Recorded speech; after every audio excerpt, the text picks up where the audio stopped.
स्वच्छ भारत मिशननि लुवाजी मुंबाई 3 सेप्टेम्बर ताली 2022 सालमारि सांग्रांसाल सालथां त्रिपुरा हांकर हाबानग स्वच्छ भारत अभियान खलायलेखा असाल हाबानगनि सेबक खलायनाय रगनो खा काहाम याफारजाखा दे सालथां त्रिपुरा हांकरनि हांकरफा हाबानग काइसे नांगकमानि पान्दा खलायमुंनि बिसनिंतै सालथां हांकरनि हांकरफा हाबानग सेबक खलायनाय रगनि याग सकानबो याफारका सालथां त्रिपुरा हांकरनि हांकरफा डॉक्टर विशाल कुमार आबाय बाक्सा असाल सालथां हांकरनि हांकरफा हाबानग साफाई खलायनाय रगनि यागोबो सकात याफारका सालथां हांकरनि हांकरफा डॉक्टर विशाल कुमार असाल सालथां हांकरनि हांकरफा डॉक्टर विशाल कुमार कारी तंग सालथां हांकरनि एडिशनल हांकरफा ते कुबुनि आदंग आज स्वच्छता ही सेवा पर्व के दौरान आज हमारे ऑफिस में 1 घंटा 1 दिन सभी ने मिल के आज श्रमदान किया है।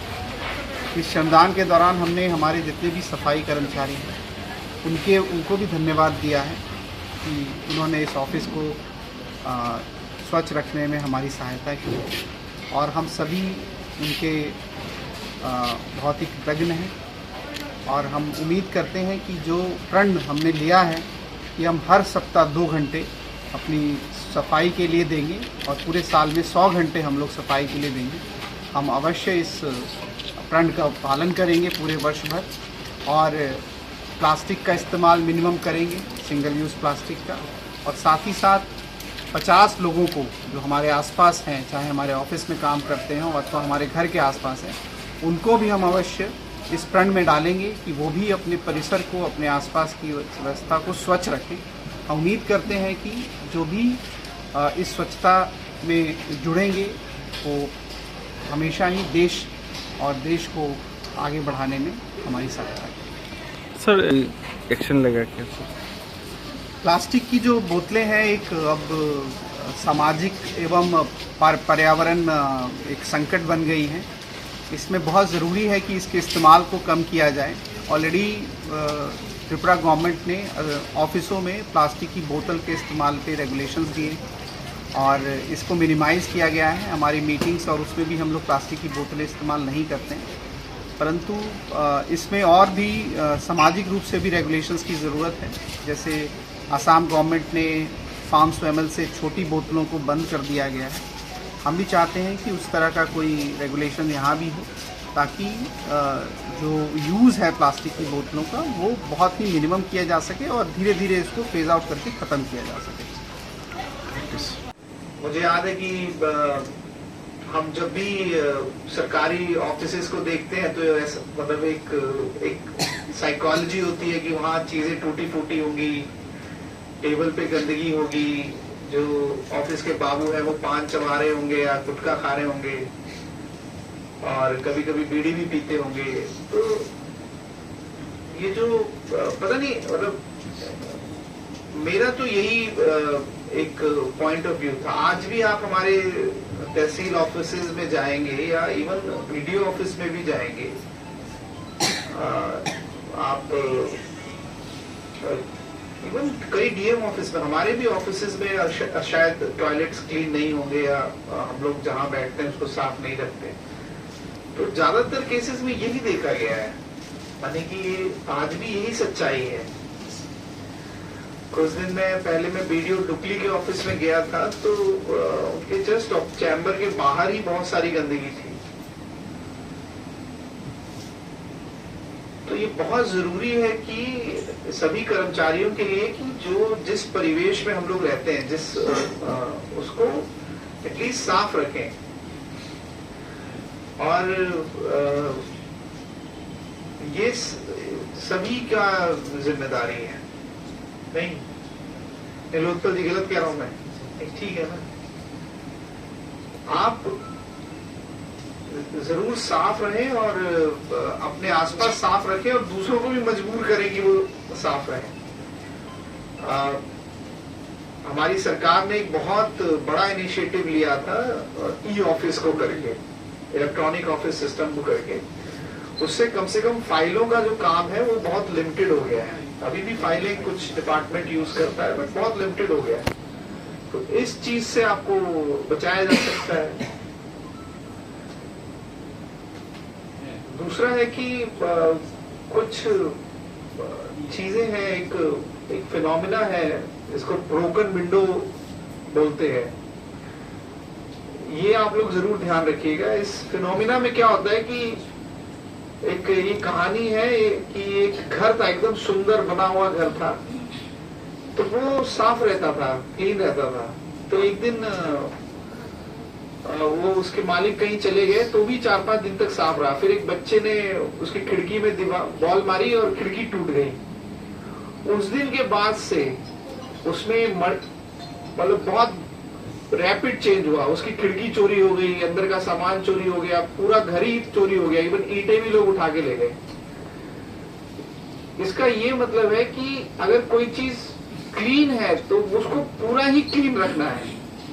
उसमें अगर हम एक थूक दे देंगे या उसमें हम कोई चीज फेंक देंगे तो धीरे धीरे वहां पे कूड़े का अंबार खड़ा हो जाएगा। तो सफाई के लिए एकदम 0 टॉलरेंस रखना है, ब्रोकन विंडो क्रिएट नहीं करना है, और ये सभी की जिम्मेदारी है।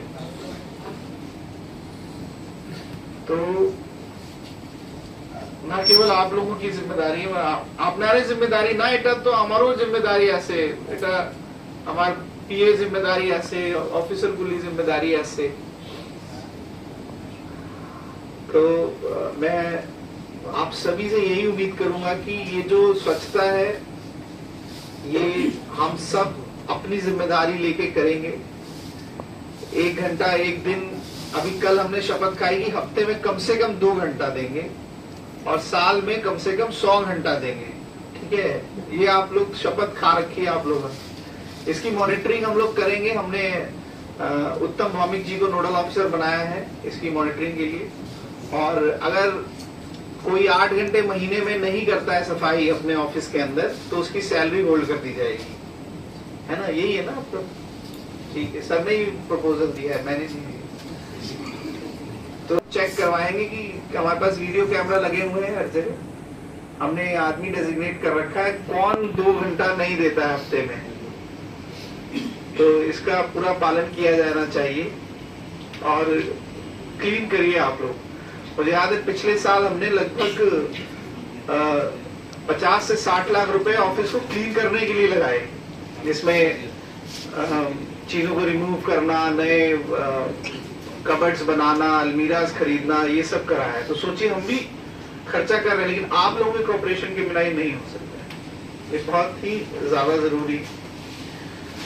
तो इसी प्रण जो हमने कल लिया है, मतलब 22 तारीख को लिया है, मैं उम्मीद करता हूं कि आप लोग उसको अपने यहाँ भी फॉलो करेंगे और घर पे भी फॉलो करेंगे। और मैं कल भी मैंने बोला था कि आपका गरीब होना या आपकी प्रॉब्लम आपको सफाई करने से नहीं रोक सकती। ठीक है, मैंने कई एग्जाम्पल भी बताए कि हम लोग अपने गांव में जाते हैं आज भी, तो हमें कभी कभार गोबर या मिट्टी से लिपे हुए फर्श मिलते हैं, वो भी बहुत सुंदर लगते हैं। लेकिन अगर मान लीजिए टाइल्स लगा रखी है आपने, मार्बल्स या ग्रेनाइट, और उसको गंदा रखा हुआ है तो वो खराब है। ठीक है, तो देयर इज नथिंग कि मतलब सिर्फ जो लोग इन्फ्लुएंशियल है, जो लोग पैसे वाले हैं, उनके घर ही साफ रहे। एक गरीब का घर भी बहुत क्लीन रह सकता है, बहुत ही क्लीन। तो ये बहुत जरूरी है कि आप लोग इस चीज पे भी ध्यान रखें। और एक और एक फिनोमिना है, अगर आप लोग अपनी पर्सनल लाइफ में भी फॉलो करें, इसको बोलते हैं मेक योर बेड, अपना बिस्तर खुद बनाएं। ठीक है, मैं रिक्वेस्ट करूंगा आप इसको देखिएगा, इससे आपके जीवन में भी बहुत फर्क पड़ेगा। सिर्फ इतना आपको करना है कि सोने से पहले अपना बिस्तर खुद बनाना है और उठने के बाद उसको ठीक कर देना है। ठीक है, इससे भी बहुत परिवर्तन आएगा आपके जीवन में। यानी कि ये आप अपने बच्चों को भी सिखाएं तो और अच्छा है। खुलुमखा आं डॉक्टर जुहिली देव बर्मा स्वर्णकमलनि बखाते त्रिपुरा हास्तिनि जतलुपुरावनो आनि खुलुमनाय आफादों राजा बुकायो अशनि मताय तांगल मामितारिलु बस थांबायखा बसंत फायका असामतारि सालरगे स्वर्णकमल ज्वेलार्स जतलुपुरावनि बाय कायसा अफार तुबि फायका आमुगा शरद और ऑफर ऑफर चले रिजनाई 19 सेप्टेम्बर नि जिमी 29 सेप्टेम्बर जरा और तोंगनाय रांगचाक मेकिंग चार्ज 25% ऑफ ते डायमंड मेकिंग चार्ज तोंगनाय 100% ऑफ मेगा लकी ड्रॉ तोंगनाय रांगचाक नि नेकलेस डेली लकी ड्रॉ तोंगनाय रांगचाक नि पुइसा बम्पर लकी ड्रॉ तोंगनाय डायमंड नि रिंग पाइबुंग नो शगत दिजांनाय ते कटर खाय चिन ते डायमंड नि एग्जिबिशन बो चंगजांनाय आशिक शिमिया खो ते बुतोंगो कथमा का हम नरमे बागी सोना कमल ज्वेलर्सो कृष्णा डायमंड 25,000 इमाने पाइखे स्कूटी ते कार माना नि शेक बुतोंगनाय दरनि रांचाक कसमनो स्लाइ कताल हलमा गनां रांचाक फाइनानि सेबो माननाय उच्चम शशमताइनि शालो स्वर्णकमल ज्वेलर्स ने बखाते जतो लुकुरंनो हमजगमा खाकाम तै कबुं याफरो हमराय